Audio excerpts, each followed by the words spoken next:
বড় দুঃখ লাগে, বড় আফসোস লাগে যে এখন মুসলমানদের বিয়েতে আর সেই নাত গজল মানকাবাত পড়া হয় না, বরং এখন বিবাহ শাদিতে মুসলমানদের বিয়েতে ডিজে বাজছে, সারা সারা রাত নাচ গানে ব্যস্ত হয়ে পড়ছে। শুধু নাচ গানই নয়, এর থেকেও বড় মদে সারা সারা রাত কাটাচ্ছে যুবকেরা। আমাদের মুসলিম যুবকদের অবস্থা এই যে যখন আমরা রাত্রিবেলায় কোনো জায়গা থেকে প্রোগ্রাম করে আসি তো দেখতে পাই যে মুসলিম যুবকরা বা মুসলিম পাড়ায় মুসলিম গ্রামের যুবকরা রাস্তার দুই পাশে মোটরসাইকেলে করে বসে মদের বোতল নিয়ে পড়ে থাকে। এরকম অবস্থা হয়ে থাকে ঈদ এবং বকরা ঈদ এবং মুসলমানদের যে সমস্ত অনুষ্ঠানগুলো হয় সে অনুষ্ঠানে মদের বিশাল বড়ভাবে মদের প্রচলন হয়ে গেছে। এমনকি 8-9 ক্লাসের ছাত্র থেকে নিয়ে 35-40 বছরের যুবক পর্যন্ত মদের শিকার। অধিকাংশ ছেলেরা এখন মদ পান করছে।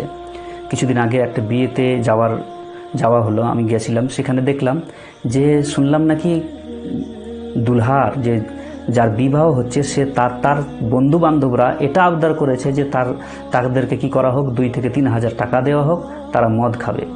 এটা শুধু একটা বিয়ে নয়, মুসলমানদের অধিকাংশ বিয়েতে যারা দিন থেকে একটু দূরে যে সমস্ত ফ্যামিলি, যে সমস্ত পরিবার, তাদের বিয়েতে বেশিরভাগ কি হচ্ছে, মদের প্রচলন চলছে। মদ না হলে পরে বিয়েতে আসছে না যুবকরা। এরকম অবস্থা যদি আমাদের সমাজে মদ কঠিনভাবে আম হয়েছে, এই মদ থেকে আমাদেরকে সমাজকে বাঁচাতে হবে, যুবকদেরকে মদ থেকে বাঁচাতে হবে। রাসূল করিম সাল্লাল্লাহু আলাইহি ওয়াসাল্লাম যে যুগে আসেন সেই যুগে মদ মানুষ খেত, কিন্তু মদ খাওয়ার পর এখন যেভাবে পাপ হচ্ছে, গুনাহ করছে মদ খেয়ে ছেলেরা, যুবকরা, এরকম গুনাহ কাজ করতো না। মদ খাওয়ার বড় ভয়াবহতা আছে, মদ খাওয়ার পরিণতি বিশাল ভয়ঙ্কর। আল্লাহ রাব্বুল আলামিন পবিত্র কোরআনে বলেন, আউযু বিল্লাহি মিনাশ শাইতানির রাজিম, বিসমিল্লাহির রহমানির রহিম, ইন্নামাল খামরু ওয়াল মাইসারু ওয়াল আনসাবু ওয়াল আজলামু রিজসুম মিন আমালিশ শাইতান ফাজতানিবুহু লাআল্লাকুম তুফলিহুন। এটাকে শয়তানের কাজ বলা হয়েছে, যে নিশ্চয় আল্লাহ রাব্বুল আলামিন বলছেন নিশ্চয় কি মদ, জুয়া এবং মূর্তি, ভাগ্য গণনা অপবিত্র শয়তানের কাজ। শয়তানের কাজ বলেছেন আল্লাহ রাব্বুল আলামিন এটাকে। সুতরাং এর থেকে সম্পূর্ণরূপে দূরে থাকতে হবে। আল্লাহ রাব্বুল আলামিন বলেন লাআল্লাকুম তুফলিহুন, যাতে তোমরা কি হও, তোমরা সফল লাভ করো, সফল হও। মদ খাওয়ার ভয়াবহতা অনেক আছে, তার মধ্যে তার যে ক্ষতি, সে ক্ষতি অনেক আছে। তার মধ্যে কয়েকটি আমি বলতে চাই। সেটা হচ্ছে এই মদ পান করার কারণে লাখ লাখ মানুষ হসপিটালে যান, গিয়ে দেখুন। আমি বলবো যুবকদেরকে যে হসপিটালে গিয়ে একবার দেখে আসো যে মদ খাওয়ার কারণে লাখ লাখ মানুষ, অসংখ্য মানুষ রোগাক্রান্ত হয়ে আছে, ক্যান্সারের রোগী হয়ে পড়ে আছে। বেশিরভাগ সড়ক দুর্ঘটনা যে অ্যাক্সিডেন্টগুলো হচ্ছে ড্রাইভারদের মদ খাওয়ার কারণে হচ্ছে। অসংখ্য মানুষ কি করছে, নির্দোষভাবে, অসংখ্য মানুষ নির্দোষভাবে, তারা নির্দোষ, তারা কিছু জানে না। খুন হচ্ছে কার কাছে, কার দ্বারাই, কোনো মদখোরের হাতে।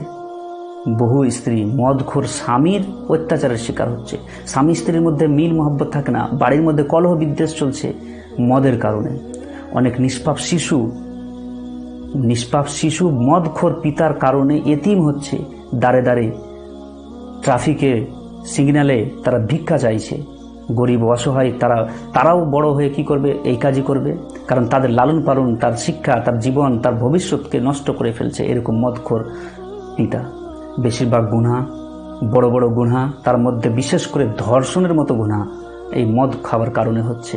অধিকাংশ মদ খাওয়ার কারণে ইউরোপিয়ান ইতিহাস, ইউরোপিয়ানদেরকে দেখুন, মদ খাওয়ার কারণে সেখানে যে সমস্ত ধর্ষণের শিকার মহিলারা হয়, তারা কোনো পুরুষের মদ খাওয়ার কারণে হয়। মদের কারণে তারা এইরকম বড় ক্ষতিগ্রস্ত হয়। বহু বুড়ো পিতা মাতা মদখোর সন্তানের জ্বালায় নিজের বাড়িতে থাকতে পারে না, নিজের সন্তানের দ্বারাই অত্যাচারিত হচ্ছে, মার খাচ্ছে। এরকমভাবে আমাদের সমাজে বিশালভাবে না শর্মে নবী, খৌফে খোদা, ये भी नहीं वो भी नहीं, একটুকুনো লজ্জা আমাদের সমাজের যুবকদেরকে নেই। তাদের কাছে আল্লাহ রাব্বুল আলামিনের দরবারের আল্লাহর ভয়ও নেই। রাসূলকে যে কি মুখ দেখাবো, সে মুখ দেখাবে যে কিভাবে, সেই জিনিসও তারও তাদের কাছে লজ্জা নেই। আল্লাহ রাসূল সাল্লাল্লাহু আলাইহি ওয়াসাল্লাম যে যুগে আসেন সে যুগে মানুষ মদ খেত, কিন্তু মদ খেয়ে এত বড় বড় গুনাহ করতো না। এখন মদ খেয়ে কি করা হয়, এখন মদ খেয়ে সন্তানের সামনে মাতাকে কি করা হয়, ধর্ষণ করা হয়। মদ খেয়ে মদ খেয়ে এমন অবস্থা আমাদের দেশের যে মদ খাওয়ার কারণে মদ খেয়ে ছোট ছোট শিশু কন্যাদেরকেও ধর্ষণ করতে ছাড়ে না। কিন্তু আরবের সেই অসভ্য যুগের সেই আইয়ামে জাহিলিয়াত বা অন্ধকার যুগের মানুষ মদ খাওয়ার পরে এত বড় গুনহার কাজ তারা করতো না। কোনো শিশু কন্যাকে, বাচ্চা শিশুদেরকে কোনোদিন, নিষ্পাপ শিশুদেরকে কোনোদিন ধর্ষণ করতো না। কিন্তু বর্তমান সমাজে আমরা ডিজিটাল যুগে বসবাস করছি, আমরা ডিজিটাল যুগে থাকার মিথ্যা অহংকার রচনা করছি, কিন্তু আমরা ডিজিটাল যুগের নামে আমরা অধপতন নিয়ে এসেছি। যতদিন আল্লাহ এবং তার রসুলের পথকে আমরা অবলম্বন না করব, আল্লাহ এবং রসুলের পথের দিকে যতক্ষণ না আমরা এগিয়ে আসব, ততদিন আমরা এরকমভাবে ধ্বংসে পরিণত হব। আমাদেরকে দরকার এই সমস্ত জিনিস, আমি বলবো যে এই সমস্ত জিনিস, এই সমস্ত গুনহা থেকে, মদের মতো গুনহা থেকে আমাদেরকে তওবা করে আল্লাহ রাব্বুল আলামিনের দরবারে আসতে হবে।